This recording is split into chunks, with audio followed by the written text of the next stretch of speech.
Blessed love and blessed day, boxing world, boxing nation, fighting world, fight nation. It's Coach Fire, and this is real life boxing. Ratsav Butaev versus Imantas STANIONIS was a great fight that went down this past weekend on the undercard of Spencer Ugas. Before we get into it, y'all show me that double jab straight down the pipe, 1-1-2. Hit the like button, hit the subscribe button, hit the bell icon so you can be notified when all content is being uploaded on the channel of Real Life Boxing. Let's get into it.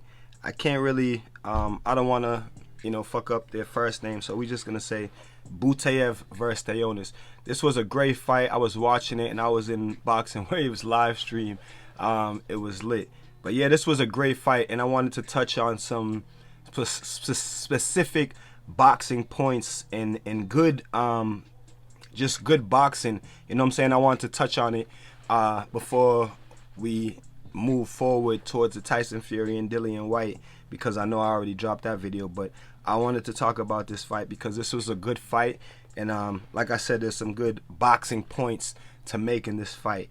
This was like a high level sparring match. Not necessarily that it was intense and it was good to watch, but it was like both fighters doing good work. That's why I say like a high level sparring match, because I'm in the gym every day seeing good sparring and high level sparring. So it's like high level sparring when both fighters are doing good work, you know what I'm saying, and one of them may be doing a little bit of better work. But this was a good fight. And to me, STANIONIS won. I can't remember if he won I think he won maybe unanimous. No, he won a split decision. But it was a pretty close fight. But the difference in this fight was STANIONIS's jab. His jab right off, right out the gate. First thing I noticed, first thing that everybody noticed in the live stream, the commentators, was just his jab. And not that Butaev didn't have a good jab. Butaev had a decent jab, but STANIONIS's jab was just crisp, and not to mention he could not miss Butaev with it. Butaev did not have an answer for STANIONIS's jab. Right out the gate, hard, crisp, snappy, and strong jab. You know what I'm saying? And Butaev did not have an answer for the jab. He did make some good adjustments, you know what I'm saying, throughout the fight though. So STANIONIS came out busting the jab. They both jabbing, but STANIONIS's jab, like I said, was just better. Not to mention that he just couldn't miss with it. They would get into the inside, and they would both do good work.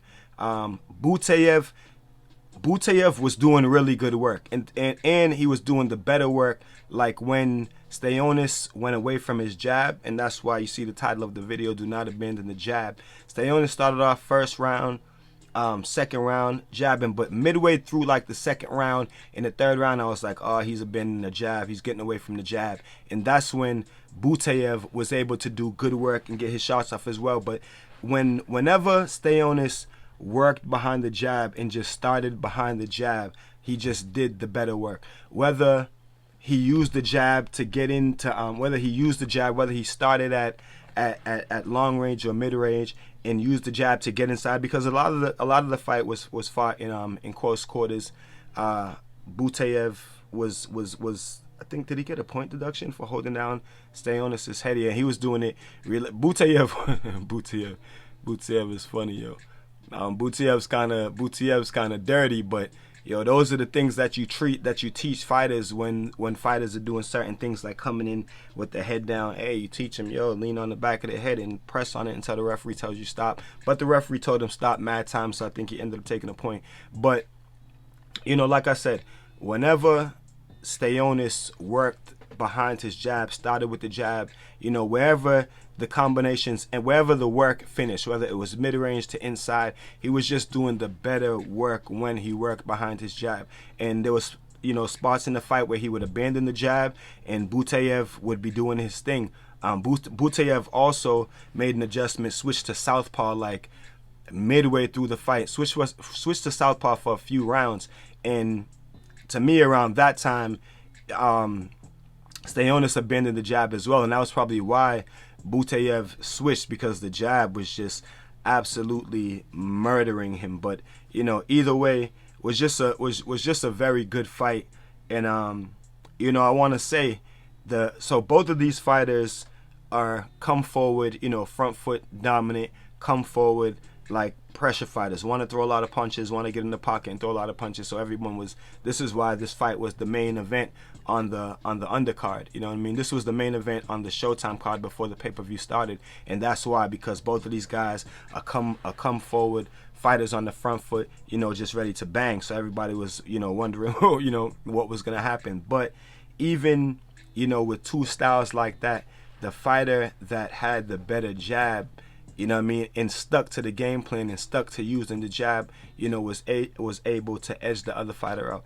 And like I said, to me, Stanis's jab, I just actually left this comment on Boxing Wave's post-fight. Shout out to Boxing Wave. I was watching the stream. I was watching it on Showtime, but in his live stream. To me, the difference of the fight was Stanis's jab. Like I said, he couldn't miss Butaev with his jab. So, lesson to young fighters and to all fighters, man, use that jab.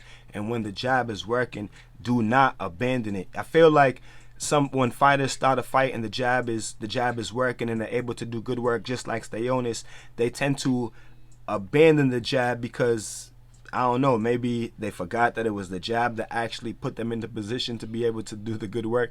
Then they kind of abandon the jab and just want to go, forward without the jab, and next thing you know, tables start turning.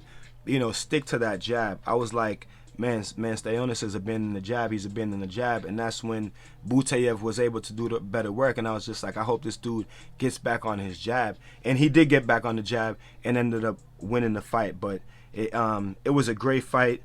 Butaev, he did his thing. He did as much as he can do. He just started to get frustrated, and then kind of just like kind of went down the drain once the frustration really started to kick in with Butaev, because once Stanis was busting that jab on him, like I'm trying to tell you, like wasn't nothing he can do about it. Like he could not avoid that jab, and he tried to make an adjustment and switch to southpaw, but ultimately it ain't really work. You know what I mean? So shout out to young fighters. Lesson to young fighters: use your jab. Do not abandon the jab.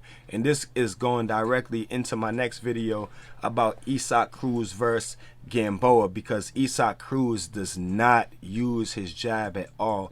And no matter how much power he has, and whatever, once you get up, to a world-class fighter who has a sense of defense and footwork and movement and can counter, that stuff that Isaac Cruz is doing is not going to work. You know what I mean?